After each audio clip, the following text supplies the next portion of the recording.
Selamat datang di Nagita Dakuna Channel edisi kesehatan. Kali ini kita akan membahas tentang kraniosinostosis. Kraniosinostosis adalah kondisi cacat lahir ketika ubun-ubun menutup lebih cepat.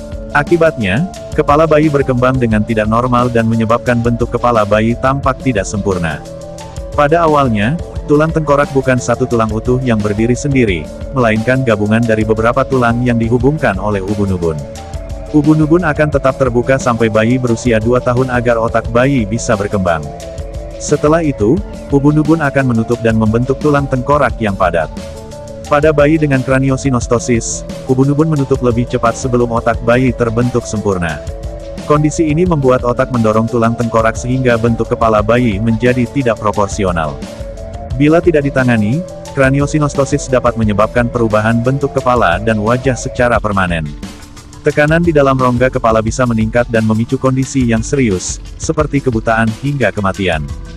Penyebab kraniosinostosis. Belum diketahui apa yang menyebabkan kraniosinostosis, tetapi kondisi ini diduga terkait dengan faktor genetik dan lingkungan. Kraniosinostosis juga diduga dipicu oleh kondisi yang dapat memengaruhi perkembangan tengkorak anak, seperti sindrom Apert, sindrom Pfeiffer, dan sindrom Crouzon. Faktor risiko kraniosinostosis. Risiko bayi menderita kraniosinostosis akan lebih tinggi pada wanita yang menderita penyakit tiroid atau menjalani pengobatan penyakit tiroid dalam masa kehamilan. Risiko yang sama juga bisa dialami oleh wanita yang menggunakan obat penyubur kandungan, seperti Clomifen, sebelum hamil. Gejala kraniosinostosis. Tanda-tanda kraniosinostosis biasanya sudah tampak saat bayi lahir, dan makin terlihat jelas setelah beberapa bulan, seperti ubun-ubun atau bagian lunak di kepala bayi tidak terasa, dahi terlihat seperti segitiga, dengan bagian belakang kepala yang lebar. Bentuk dahi yang sebagian rata dan sebagian lagi tampak menonjol, posisi salah satu telinga lebih tinggi dari telinga yang lain, bentuk kepala bayi yang lebih kecil daripada bayi seusianya, bentuk kepala tidak normal, misalnya memanjang dan pipi, atau terlihat datar di salah satu sisi. Kapan harus ke dokter? Tepati jadwal imunisasi yang dianjurkan.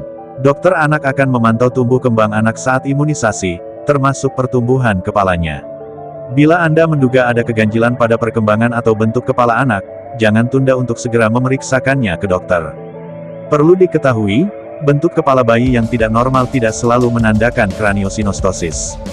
Kondisi tersebut bisa saja terjadi akibat bayi terlalu sering tidur pada salah satu sisi tubuh tanpa berganti posisi. Oleh karena itu, diperlukan pemeriksaan dokter untuk memastikannya. Diagnosis kraniosinostosis. Guna memastikan kraniosinostosis, dokter akan menjalankan pemeriksaan berikut ini seperti pemeriksaan kepala bayi dengan memeriksa ubun-ubun dan kelainan pada kepala, pemindaian dengan CT scan untuk melihat tulang tengkorak secara lebih detail, tes genetik untuk menentukan jenis kelainan genetik yang dicurigai menjadi penyebabnya. Pengobatan kraniosinostosis. Kraniosinostosis dengan tingkat keparahan ringan atau sedang tidak membutuhkan pengobatan khusus. Dokter cukup menyarankan pasien untuk menggunakan helm khusus untuk memperbaiki bentuk tengkorak dan membantu perkembangan otak. Sementara pada kebanyakan kasus kraniosinostosis yang serius, penanganan harus dilakukan dengan operasi.